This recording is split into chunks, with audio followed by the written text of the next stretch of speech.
Have you ever imagined what if you lose the warmth of the sun? You lose the nature, you lose the pure water, you lose the beauty that is on earth right now.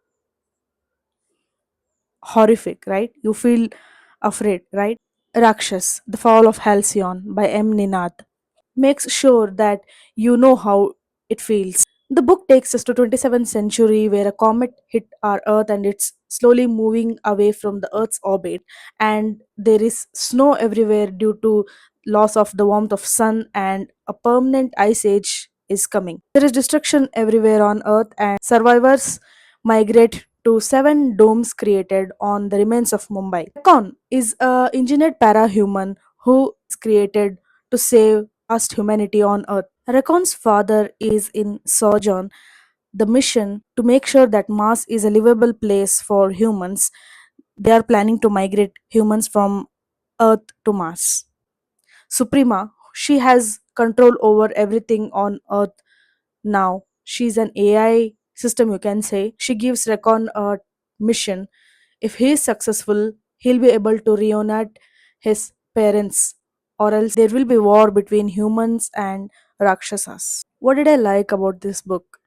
I liked the bond between Recon and his mother. It was very special despite of what's happening in the world. And also liked the character building of Recon, Monique, Phobos, and Typhoid. It's also really creative how the seven domes are created and the purpose they serve. A really creative and nice imagination, I can say.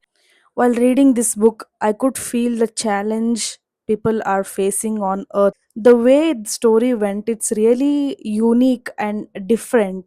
If you're really interested in science fiction and those action movies, I think you will really love the story. I have watched so many science fiction movies, but this idea and the story is very unique, I can say. Scientific research done to write this book is really appreciable. Overall, I had a good experience reading this book. Suggest, if you love science fiction, please go try this book. And if you have read the book, let me know what you think in the comment section. At last, I would like to thank the author for providing me this beautiful book with his personally signed copy. Thank you so much, Ninad. I had a very good time reading this book.